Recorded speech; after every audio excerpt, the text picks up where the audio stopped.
જે માણસને શીખવાડે છે જીવતા ભાગવત એ તમામ ગ્રંથોનો સાર છે.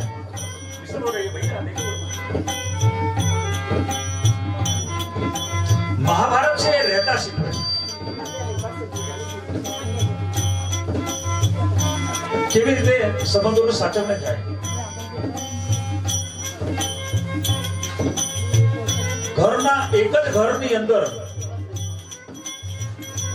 ઝઘડો થાય, મારામારી થાય, માણસો મરી જાય અને છતાંય એ લોકોની સાથે રહેતા શીખવે છે. રામાયણ જીવતા શીખવે, ભાગવત મરતા શીખવે. મહાભારત એટલે આર્ટ ઓફ લિવિંગ, ગીતા એટલે આર્ટ ઓફ ડુઈંગ, કર્મ.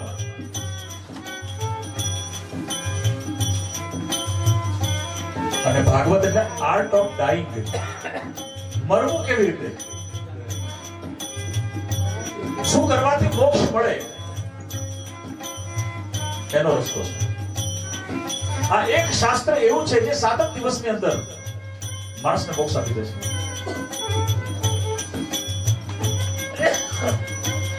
જેમાં ભગવાન શ્રી કૃષ્ણનું જીવન ચરિત્ર છે. કૃષ્ણ એટલે પોતાની તરફ આકર્ષનાર, એ લાઈટ ના પડે. હો કર્ષ એટલે ઇતિ કૃષ્ણ.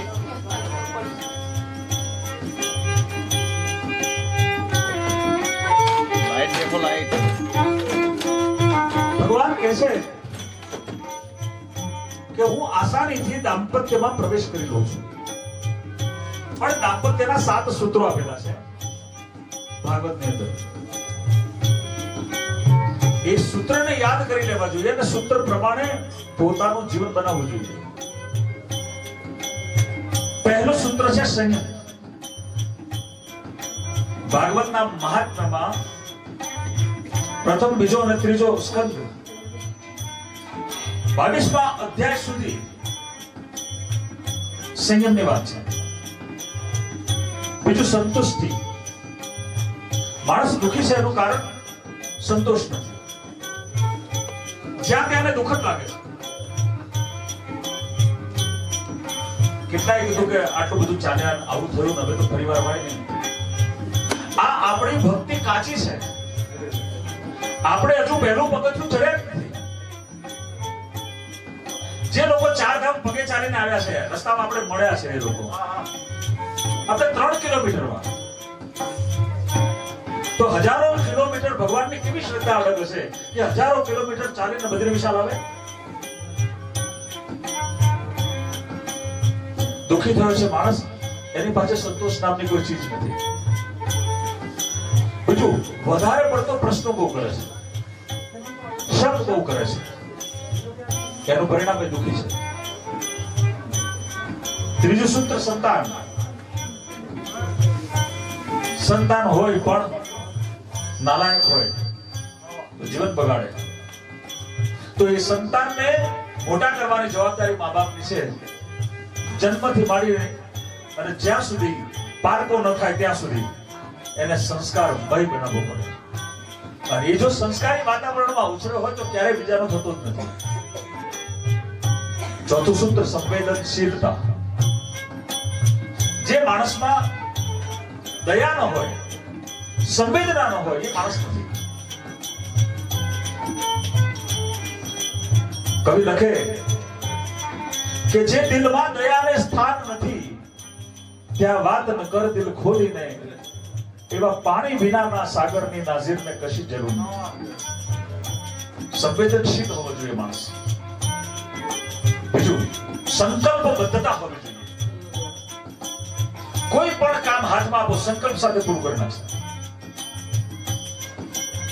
ચોથું, સક્ષમ થવું. એટલે પૈસા વાળા હોય એ સક્ષમ છે એવું નથી. મનથી મજબૂત હોવો જોઈએ માણસ. નહીં તો માણસની દશા શું છે? પહેલા સાયકલ ચલાવતા શીખવે, પછી ગાડી, હવે ગાડી ફરતો થઈ જાય, પછી શરીર મોટું થાય, પછી કસરત કરવા જીમમાં જાય અને ત્યાં પાછો સાયકલ ચલાવે. રોડ ઉપર તો શું ખોટો હતો ભાઈ? પહેલેથી સાયકલ ચલાવી હતી, આ કારમાં આયા પછી તકલીફ થઈ છે. સક્ષમ થવું, માનસિક રીતે, શારીરિક રીતે. અને સાતમું સૂત્ર છે સમર્પણ. કોઈના તમે થાવ તો કોઈ તમારું થવાનું છે. તમે ઈશ્વરના થશો તો ઈશ્વર તમારા થવાના છે. માણસ મા બાપનો બન્યો છે, માણસ ભૈરાનો બન્યો છે, માણસ છોકરાનો બન્યો છે, માણસ કુટુંબનો બન્યો છે, પણ માણસ ભગવાનનો બહુ જ ઓછો બન્યો છે. કેવા ખાતર કહે છે કે આ બધું ભગવાનનું છે, પણ આપણે એને કહીએ તો આ મિલકત મને આપી દે, તો કે ના, એ તો મારા દીકરા છે. માણસ કહેવા માટે ભગવાનનું છે, દંભ કરે છે હું ભગવાનનો છું એવું. સાચી ભક્તિ નથી દેખાતી. એટલે તો કેટલાક નિવેદનો છે કૃષ્ણ ભગવાન નહોતો, એ તો ગારો ચરાવતો હતો, એ તો કપડા ચોરી જતો હતો, એ તો મારી આવતો હતો કોઈને.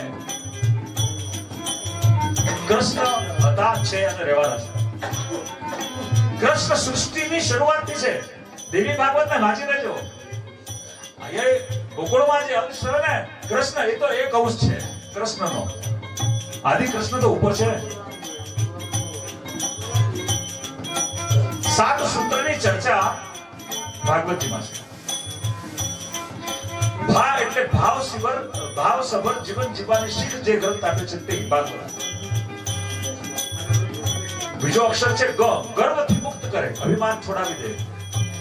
ત્રીજો છે વ, વર્ગ ભેદ મિટાવી દે, ઝઘડા જાના છે.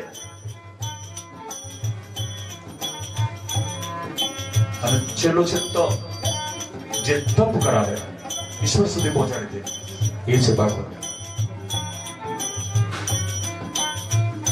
ભાગવતજીમાં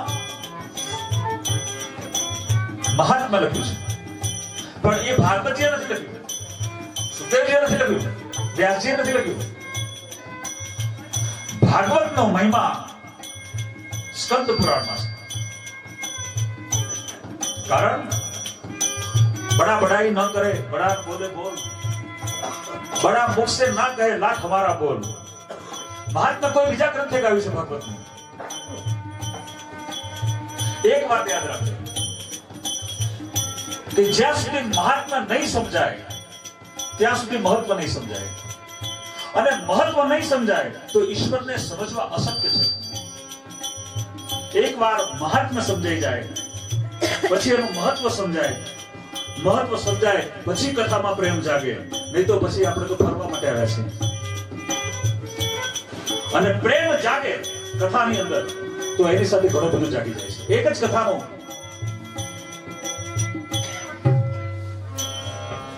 પ્રેમ જગાવે નેમ કો, નેમ જગાવે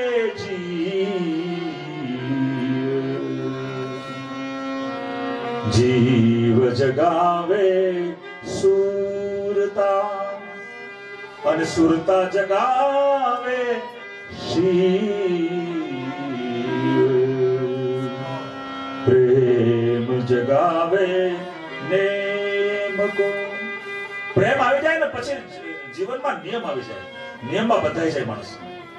અને નિયમમાં બંધાયેલો હોય ને એને જ માણસ કહેવાય, નહીં તો સ્વચ્છંદ માણસ કહેવાય. કથામાં પ્રેમ જાગે, નેમ આવે, નેમ આવે પછી જીવ જાગી જાય અને ભગવાનના નામ તરફ એટલે ભક્તિના માર્ગ ઉપર ચાલવા માંડે છે. એ જીવ એનામાં સુરતા જગાવે છે, અને જેનામાં સુરતા જાગી જાય પછી ભોળાનાથને ઊભું થવું પડે છે કૈલાસ પરથી. એની ભક્તિનો પ્રતાપ છે. કળિયુગ છે, એના અસરો દેખાય છે. આપણે ઘણી વખત બોલી છે કે હળાહળ કળિયુગ છે.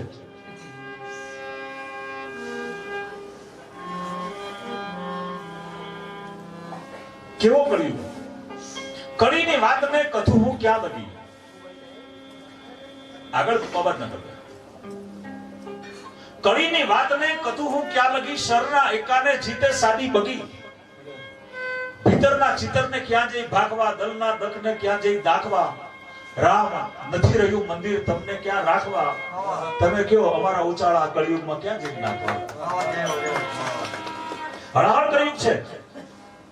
અયોધ્યા ભગવાનનું સ્થાનક હોવા છતાંય ભટકવું પડે છે ભગવાનના દર્શન માટે. કળિયુગ છે. પણ ભાગવત કથા આ કળિયુગની અંદર એક મોટું કામ કરે છે. માણસના મનમાંથી દિલમાંથી અહમ કાઢી લે છે અને હરિ સાથે ભેળવવાની પ્રક્રિયા સુધી લઈ જાય છે.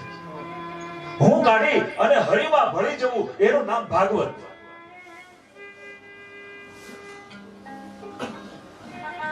અને એ ભાગવતનું ગુણગાન ગાવા આપણે આજે ચાર ધામના દર્શન ને નિમિત્ત બનાવી અને બદ્રી વિશાલ આવ્યા છે.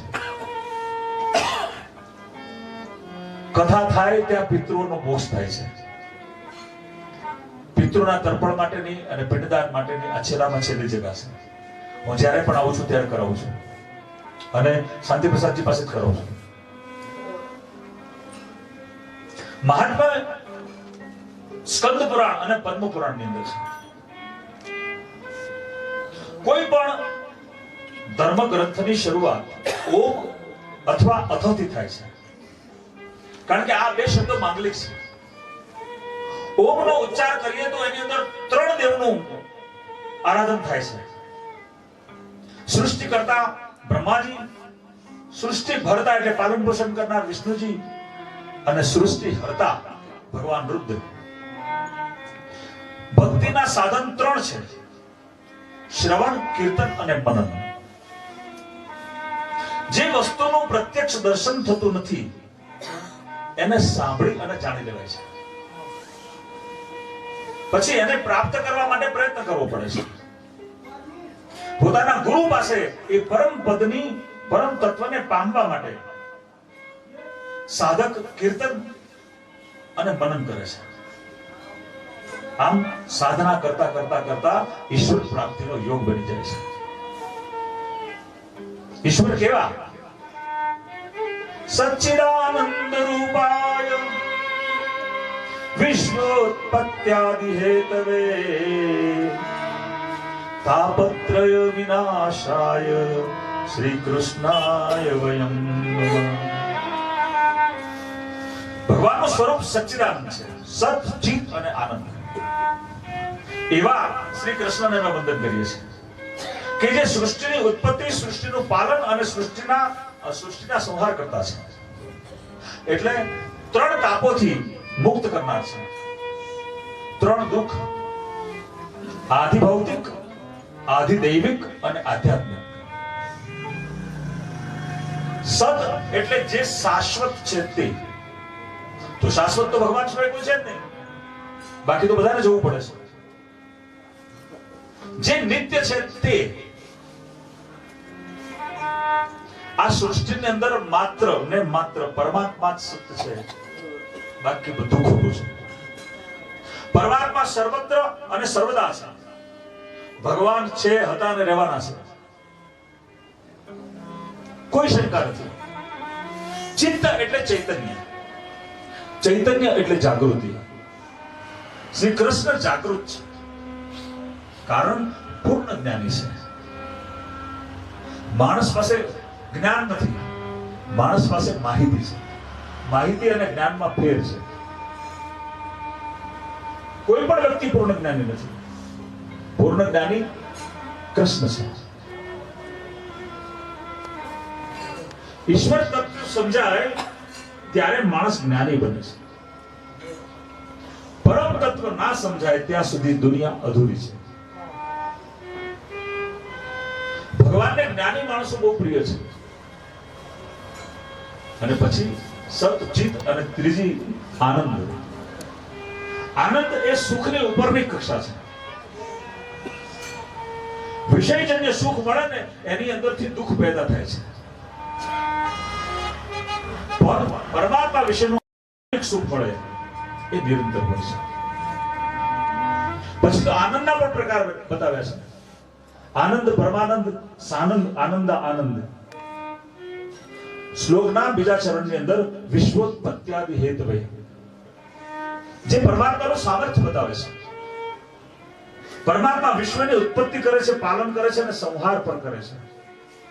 પરિશ્રમ વગર સર્જન કરે છે, આસક્તિ વગર પાલન કરે છે. સૃષ્ટિના પાલનમાં એમનો કોઈ પણ જાતનો સ્વાર્થ નથી અને દ્વેષ વગર લઈ કરી નાખે છે. જ્યારે ઉપરથી ભોળોનાથ ઉભો થાય પછી તો સુખી હોય તો દુઃખી હોય બધાને એક લાકડી હાંકી નાખે. એ બહુ ઓછા સમયે ઊભા થાય છે.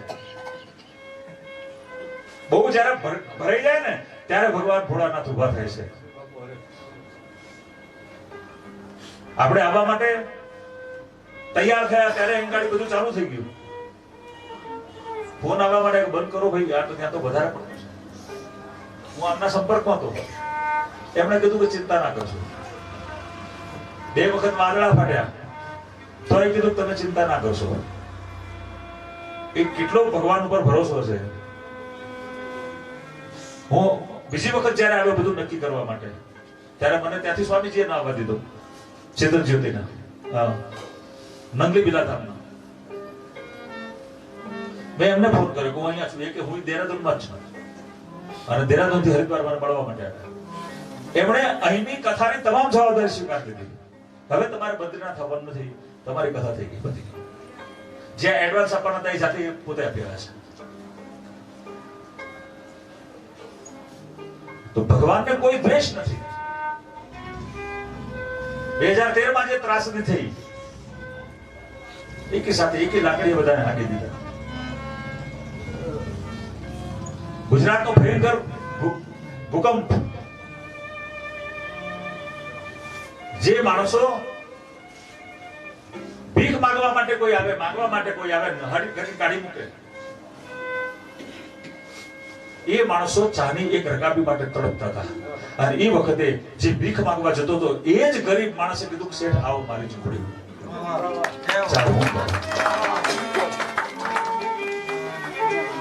આ છે પરમાત્મા. પરમાત્માની હયાતી ત્યારે સ્વીકારી લેવી પડે છે. આપણે સંકલ્પ સાથે યાત્રા કરવા માટે નીકળ્યા કે કોઈ પણ સંજોગોમાં જવું છે, તો કેદારના દર્શન થયા. આટલા બધા તોફાનોની વચ્ચે અને બદ્રી અહીંયા આવ્યા ત્યારે આપણને એમ થયું કે ત્યાં કરતા તો અહીંયા ભયંકર છે. કોઈ ટોપલામાં બેસીને આવ્યું કૃષ્ણની માફક.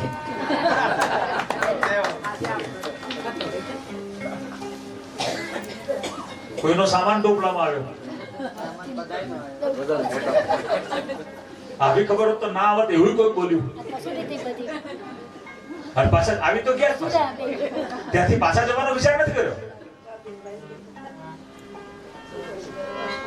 ઈશ્વરના શરણે જે જાય છે, ઈશ્વરની જવાબદારી બની જાય છે તમારું રક્ષણ કરવાનું. એટલા માટે જ્યારથી આપણી યાત્રા શરૂ થઈ ત્યારથી વરસાદ બંધ થયો. ચિંતા કોણ કરે છે? તો પરમાત્મા છે કે નહીં? પછી હું તારી કથામાં ન બેસું તો એકથી શું ફેર પડે છે? રાવણ તો સામે કહેતો તો હું તને નથી માનતો, પણ ભગવાન રામે કહ્યું હું તને માનું છું. એનું શું? તું ભલે ભલે ના મને, હું તને માનું છું. તમે ગમે તેટલું કરો, ભગવાનને ખેંચવા હોય ખેંચી જ લાવે છે. અને હવે જોઈએ કથા 40 કામથી કેવી રીતના બહાર જવાય છે. એ કથાની છે, હા, એ અસર કથાની છે, મારી નહીં. यही तो बात है भाई, यही तो बात है. किसी भी भाषा में आप बोल लो, कोई न कोई आदमी बिना गुजराती के कोई भी लैंग्वेज का आपकी कथा सुनता है. क्या है इसमें?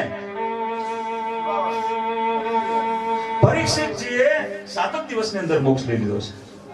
आदि व्याधि उपाधि ने तोड़ना जो कोई ग्रंथ होय तो ये भागवत है. आदि व्याधि उपाधि को तोड़ देता है, किसी इंसान को दुख में नहीं रहने देता. अगर वो रहने देता है तो फिर भगवान के आंख से आंसू निकलता है. सुदामा कहाँ है तू? मैं तुझे बोल गया कहाँ जाऊं मैं? और भगवान कृष्ण रोए थे. इतनी जलता है भाई, पानी से नहीं अपने अश्रुओं से सुदामा के पैर धोए. ये है भगवान. तापत्रय विनाशाय, आदि व्याधि उपाधि ने दूर करना जो कोई હોય તો એ ભગવાન છે.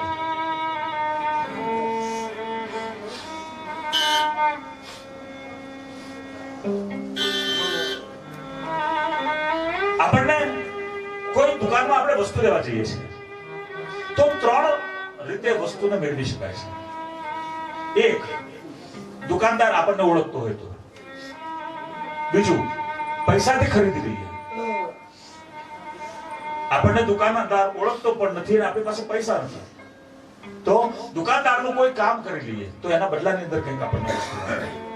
આપણું શરીર એવું પણ કરવાની નાખે છે, તો છેલ્લો રસ્તો છે, એક ધાર્યો એની સામે જોઈ રહ્યો, એના દિલમાં દયા આવશે, એ દયા આવશે અને તમારો હાથ પકડી લેશે.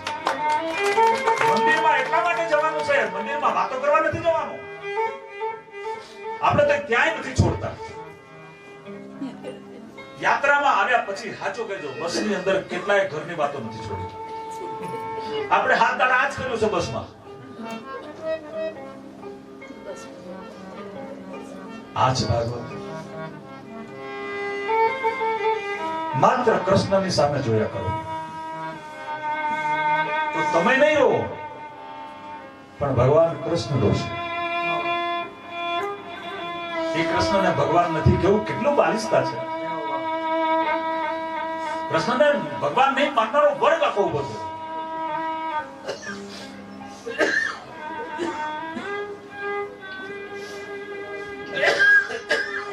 સેવા કરવાથી મળે છે. કોઈને કઈ સેવા કરી લો દરિદ્ર નારાયણની, તો એ પણ ભગવાન છે. ત્રણ માર્ગ ભક્તિમાં બતાવ્યા છે, એક જ્ઞાન માર્ગ, બીજો કર્મ માર્ગ અને ત્રીજો ભક્તિ માર્ગ. તુલસીદાસજી રામાયણમાં લખ્યું, राम भगति जहां सुर सरिधारा सरसई ब्रह्म विचार प्रचार. જેના જીવનમાં રામ ભક્તિની ગંગા, બ્રહ્મ વિચારની સરસ્વતી, તત્વજ્ઞાનની સરસ્વતી અને કર્મની યમુના વહે છે, એને જ ભગવાન મળે છે. ત્રણ રીતે ભક્તિ થાય.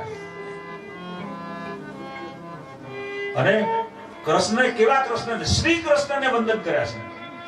એકલા નથી કૃષ્ણ, શ્રી એટલે રાધાજી. રાધા કૃષ્ણને અમે વંદન કરીએ છીએ. વંદન અને ચંદન પરમાત્માને બહુ પ્યારા છે. પણ ભગવાનને વાલું લગાડવા માટે પણ આપણે કરવું જોઈએ. અત્યારે મંદિરમાં જાય છે, બોર્ડ મારવા પડ્યા છે, ટૂંકા કપડા પહેરવા નહીં. આપણે ક્યાં જઈને પહોંચી ગયા છે? આપણું અધોપતન ક્યાં છે? આપણે મંદિરની મર્યાદા નથી જાણવી છે કે ટૂંકા ચડ્ડા પહેરી ત્યાં જવાનું, ગાઉન પહેરીને જવાનું, અડધું શરીર ઢાંકેલું હોય ને ભગવાન સામે જવાનું. આટલું બધું ભગવાને આપ્યા પછી આપણે આ જ કરીએ છીએ, તો એક દિવસ ભગવાન આપણને ખુલ્લા કરી દેશે. ભગવાનની મર્યાદા રાખો, ધર્મની મર્યાદા રાખો.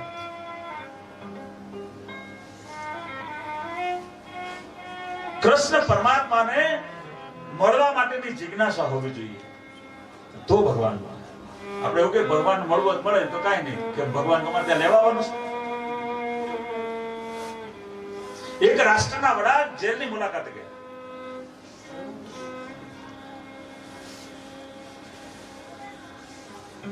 राष्ट्रपति जेल में पहुंचे, सब कैदियों को इकट्ठा किया और बोल दिया आज मैं खुश हूं, आप जो भी मांगो मिल जाएगा. तो एक ने कहा हमारे रूम में बल्ब कुछ कम चलता है, थोड़ा बड़ा करा दो, दिखता कम है. तुरंत बदल गया. दूसरे ने कहा हमारे यहाँ फ्लोर ठीक नहीं है, पंखा चलता नहीं है. सबने कुछ कुछ मांगा, मगर एक आदमी ने ऐसा कहा मैं तंग आ गया हूं इस जिंदगी से, मुझे आजाद कर दो. भगवान धारे तो आजादी पण આપે છે. જેલમાંથી મુક્તિ જેમ અપાય ને એવી રીતના જીવનથી પણ મુક્તિ કરી દે છે. ભાગવતજીમાં રાધાજીની ચર્ચા નથી ક્યાંય. આખા ભાગવતમાં રાધાજીનું નામ નથી. અને છતાંય રાધા વગર ચાલતું નથી. એ કેવો પ્રેમ છે. છતાંય કેટલાક કપલ મઠાઓ રાધાજીને કૃષ્ણની પત્ની માને છે. રાધા ભગવાન કૃષ્ણના હૃદયની રાણી છે, એની પત્ની નથી, ધર્મપત્ની નથી. સંતોએ શોધી કાઢ્યું કે રાધાજીનું નામ કેમ ના લખાયું. જ્યારે વ્યાસજી આ લખતા હતા ને ત્યારે ભાવાવેશમાં હતા.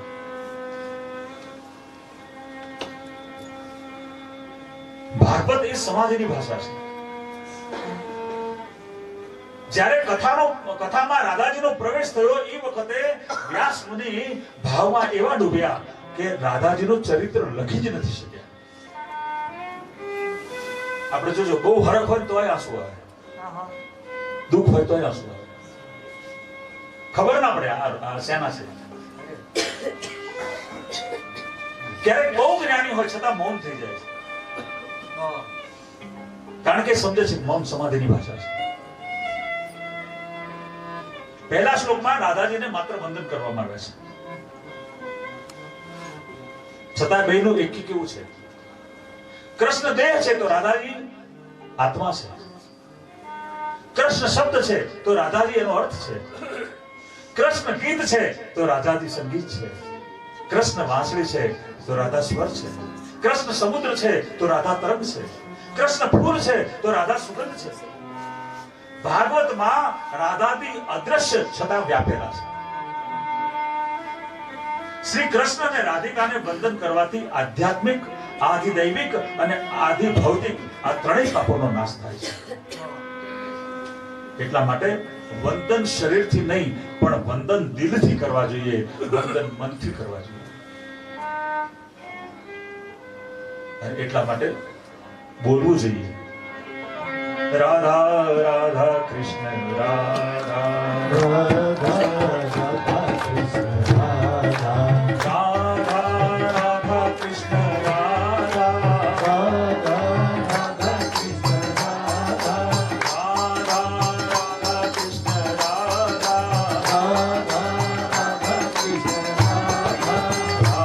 રાધા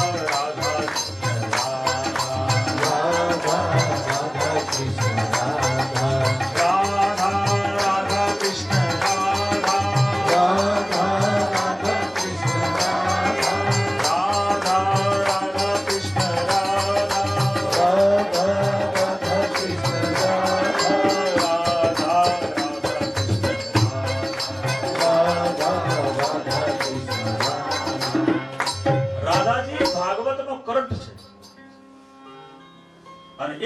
કરંટ આપણામાં સંચાર જો આવી જાય એ રાધા છે. આંખ બંધ કરો ને ચિત્ત શાંત થાય તો એ શાંત સ્થિતિનું નામ રાધા છે. પછી બીજા શ્લોકની અંદર સુખદેવજી મહારાજનું વર્ણન કર્યા છે. પરમાત્મા કૃષ્ણના દર્શન કરવાથી જ માનવ જીવન સફળ થાય છે. માનવ બુદ્ધિનો ઉપયોગ ભગવાન માટે કરે તો મરતા પહેલા ભગવાનનો સાક્ષાત્કાર થાય છે. સ્વર્ગમાં દેવોને શાંતિ નથી, દેવો અશાંત છે, વારંવાર ઝઘડા કરે છે. કારણ સ્વર્ગ એ ભોગ ભૂમિ છે. માત્ર સુખ જેટલું હોય એટલું ભોગવી લો, પછી પાછું આવવું પડે છે.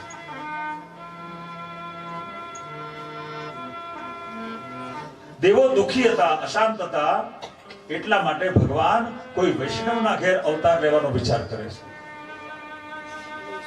સ્વર્ગમાં ભક્તિ થતી નથી અને નવું પાપ કે નવું પુણ્ય ઉમેરાતું નથી. પણ ભાગવતજીએ કહ્યું કે માણસનો સ્વભાવ ના સુધરતો હોય તો માનવે સતત સત્કર્મ કરે તો એનો સ્વભાવ સુધરી જાય છે. ચાર ધામમાં જવાથી સ્વભાવ ના સુધરે, નદીઓ જોવે ડૂબકા માર માર કરીએ તો સ્વભાવ ન સુધરે, પણ જે સત્સંગ થયો હોય એ હૃદયમાં ઉતારીએ ત્યારે સ્વભાવ અને જીવન બે સુધરે છે. સુખદેવજી મહારાજ 16મા વર્ષે પ્રગટ થયા છે અને સંસાર છોડીને ચાલી નીકળ્યા. સુખદેવજી મહારાજ જેમ તેમ નથી, એ જ્ઞાની જ નહીં, બ્રહ્મ દ્રષ્ટા છે. ઘર છોડીને જંગલમાં જ્યારે જતા હતા, એમના પિતાજી વ્યાસ મુનિ એની પાછળ દોડ્યા. દીકરા પુત્ર પુત્ર ઉભો રહે ઉભો રહે. ત્યારે વૃક્ષોએ વ્યાસ મુનિને ઉપદેશ કર્યો છે. સવાલ એ થાય, ઝાડવા બોલે? ઝાડ બોલે.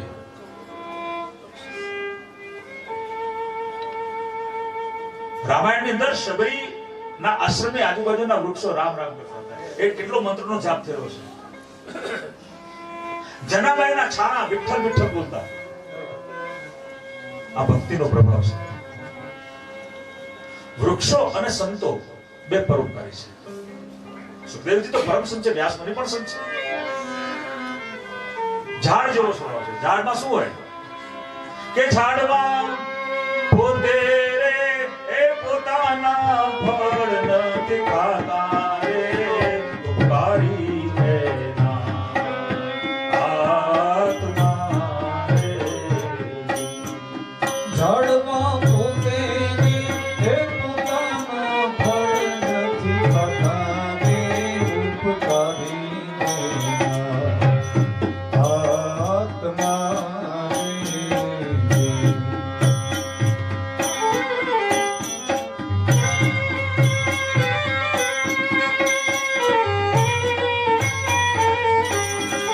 ગુજરાતમાં પહેલા નંબરમાં વાલ ઉત્પાદક વિજય વાઘેલા.